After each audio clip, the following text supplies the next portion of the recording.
Donc voici le logiciel et du modèle dont vous allez avoir besoin. Donc vous allez simuler la réaction entre l'amylase et l'amidon qui va vous donner donc du maltose et vous avez vu dans le document 1 qu'il y a 2 réactions qui vont s'enchaîner.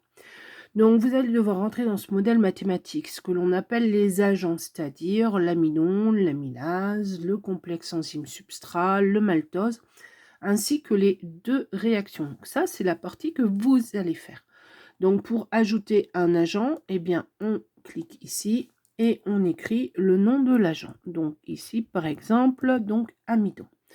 Dans la première manip, je vous dis d'écrire 200 molécules. On fait ajouter.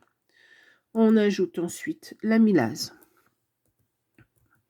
Alors, vous ne vous amusez surtout pas à changer les couleurs, sauf si vous apercevez qu'on vous propose 2 fois la même couleur, sinon vous allez perdre du temps. Nombre d'agents au démarrage, 10. Parfait, il y en a 10. Et il me manque quoi? Il me manque mon complexe enzyme substrat. Donc mon complexe au départ, j'en ai 0. Il me manque mon maltose. Au départ, pareil, j'en ai 0. Je vais faire donc ajouter un agent. J'ai bien mes 4 agents ici, 2 qui apparaissent puisque ce sont les 2 de départ. Ajouter une règle, donc le comportement entre ces agents. Je sais que j'ai 2 réactions. Donc ma première règle, réaction 1. Donc désolé si ça bouge un peu, hein, j'arrive pas à faire mieux. Donc je vais mettre amidon, ce que je mets en présence, et amylase. Ça me donne le complexe enzyme substrat. J'ajoute la règle. Deuxième règle, donc réaction 2.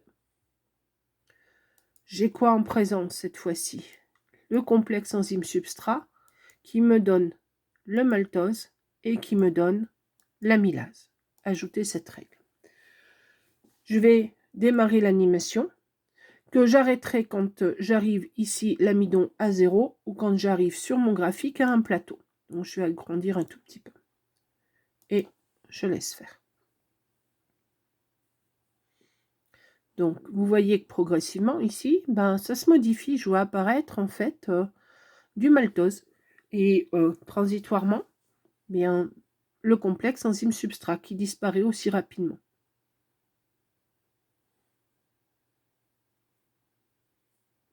Donc, vous voyez que j'ai toujours mes 10 molécules hein, de maltose, donc on passe à 9, 10, etc. Quand on passe à 9, c'est parce que c'est pris transitoirement dans un complexe enzyme substrat. Donc, je suis à 0 là pour l'amidon, donc je vais arrêter. Alors, surtout, vous prenez la précaution de ne pas aller trop loin par là, sinon cette partie-là va disparaître. Donc, mon graphique, je l'ai là, et vous voyez que ce graphique, eh bien, a bien le même aspect que le graphique que j'ai ici. D'accord? Donc, je reviens là. Je vais avoir besoin, vous allez avoir besoin d'exporter votre graphique. Donc, vous taperez par exemple réaction 1, enfin, vous, ce que vous voulez, hein, donc, ou concentration de sang, enfin, vous lui donnez un nom à ce graphique. Et vous allez ensuite l'enregistrer, par exemple, je ne sais pas moi, sur votre clé ou dans votre session, de façon à pouvoir le retrouver.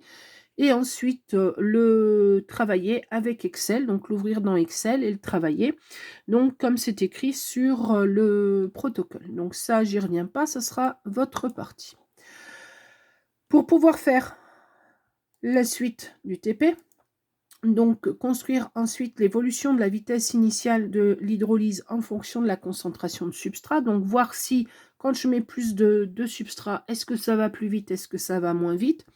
Il va falloir faire varier les concentrations en substrat. Mais pour construire ce graphique, il vous faut les petits points qui sont là. Comment vous allez faire pour faire les petits points? Bien, en fait, il va falloir faire des constructions graphiques. Donc, à chaque valeur de concentration, donc ici, je suis à 200 pour le substrat, hein, j'étais à 200. En fait, je vais tirer une tangente. Hop, je vais mettre une tangente. Donc la tangente, hein, je me mets bien à la tangente ici au niveau de la première partie de la courbe. Hein. Ça m'intéresse pas de, pardon, ça m'intéresse pas de faire ça. Hein. Ça, j'en veux pas. Hein. C'est pas ça que je veux. Ce que je veux, c'est vraiment la tangente au début de ma courbe. D'accord? Donc, et je me suis mal placée. Donc c'est pour ça que j'ai pas le bon chiffre. Voilà. Hop. Là. Je me mets là. Et donc, la valeur ici que vous obtenez, bah, vous allez la reporter dans un tableau, en fait, de ce type-là.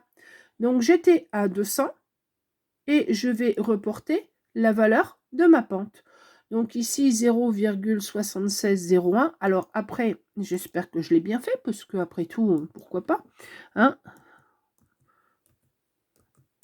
Hop. Donc, normalement, hein, tous les chiffres que vous obtiendrez, hein, ils sont logiques. Hein, où ça monte, où ça descend, mais ça ne fait pas des variations. Hein. Et donc, vous allez ensuite refaire les mêmes manips, mais en changeant les valeurs de concentration en substrat. Donc, on revient sur amidon, on met modifier un agent, et au lieu de mettre 200, eh bien, par exemple, je vais mettre, je ne sais pas, moi, je vais mettre 50. Je fais appliquer, et je redémarre ici mon animation. Alors, ça va être un petit peu plus hachuré, hein, ça c'est normal, parce que je ne suis pas sur la même échelle, donc...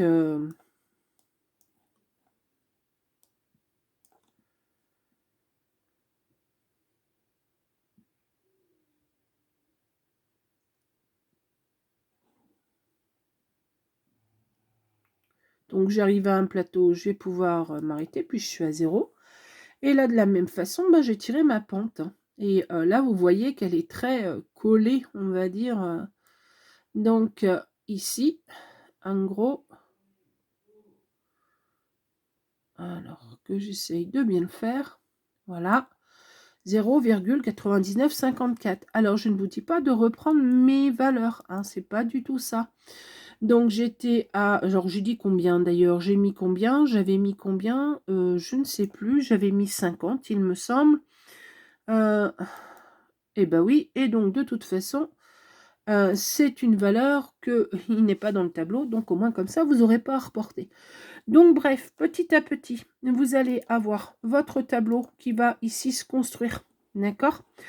Donc, une fois que vous avez votre tableau complètement rempli, eh bien, vous allez prendre ce tableau, le coller sur Excel, donc faire un autre graphique Excel, et vous allez pouvoir construire, en fait, donc, le graphique de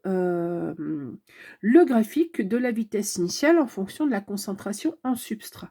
Alors, attention pour votre graphique Excel, il faut prendre nuage de points, il ne faut pas prendre autre chose, hein. Nuage de points. Sinon, vous n'obtiendrez rien de correct. Donc, je m'arrête là pour et du modèle. Hein, je ne vais pas tout vous faire parce qu'il y a quand même des choses à faire par vous-même.